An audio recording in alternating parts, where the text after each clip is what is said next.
சிறுவெட்டுகள் எல்லாம் கீழே உட்காந்துக்குது, பெருவெட்டுகள் எல்லாம் நின்னுகிட்டு இருக்குது. காலில் நின்னுகிட்டு இருக்கிறாங்கல்ல, போய் சிறுவெட்டுக்கு தான் பெருசா இருக்கும்னு நாங்க பார்த்துட்டோம்.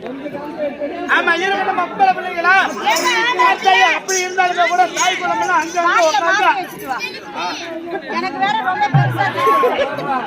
அந்த மாதிரி மாட்டாதப்பா. பண்ணி போயிடும், கண்ணுக்குன்னு வச்சா செத்து போயிடும் சீக்கிரமா. பரவாயில்ல, அப்படி இருந்தாலும் சிறுவெட்டுகள் ஒரு பக்கமும் பெருவெட்டுகள் ஒரு பக்கமும் அன்புக்கும் மரியாதைக்கும் உரிய தாய்மார்கள் ஒரு பக்கமும் அமைதியா உட்காந்து பாக்குறாங்க. அமைதியா உட்காந்து பாக்குறாங்கன்னா தாய் குலத்தை சாதாரணமா இடப்படக்கூடாது. ஏன் இவ்வளவு அமைதியா உட்காந்து வேடிக்கை பாக்குறாங்கன்னா நாளைக்கு அவங்க வீட்டுல பூசு நடக்க போகுதுன்னு அர்த்தம். யார் யாரும் அவங்க வீட்டுல அண்ணன் இருப்பான், தம்பி இருப்பான், மாமன் இருப்பான், மச்சான் இருப்பான். காலையில யார் யார் என்னென்ன வேலை செஞ்சாங்களோ எல்லாம் போட்டு விடுவாங்க. காலையில உருளைக்கட்டை, பூரி கட்டை, மத்து, பட்டு குஞ்சு இதுல பூரா அடி வாங்குறதுக்கு ரெடி ஆகுறாங்க.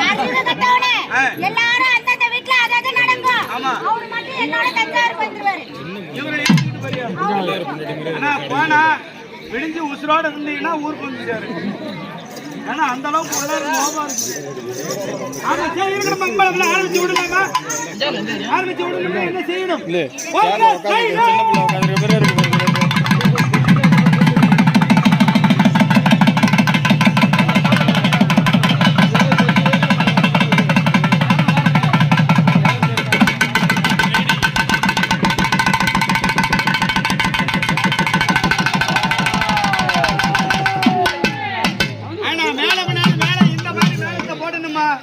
அடி அடி ஒண்ணு இட்டி மாதிரி இறங்குது.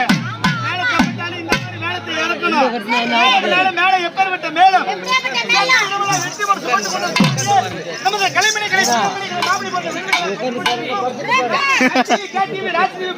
புகழ், அகில இந்திய வானொலி புகழ்,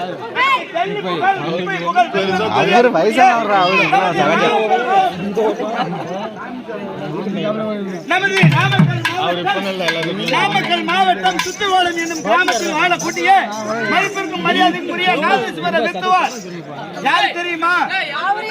1500 ரூபாய்க்கு விற்கலாம்னு அதுக்கு 500 ரூபாய்க்கு தான் வாங்கிட்டாங்க. நாதேஸ்வர வித்துவார் மதிப்பிற்கும் மரியாதைக்குரிய நாமக்கல் மாவட்டம் சுத்திவாளம் கிராமத்தில் வாழக்கூடிய மதிப்பிற்கும் மரியாதைக்குரிய வருவேன் இல்லைங்க நமது கோபி மணிகண்டன் கோபி பிரதர்சனுடைய கையாட்டி மலவனை எப்படி இருக்கும்?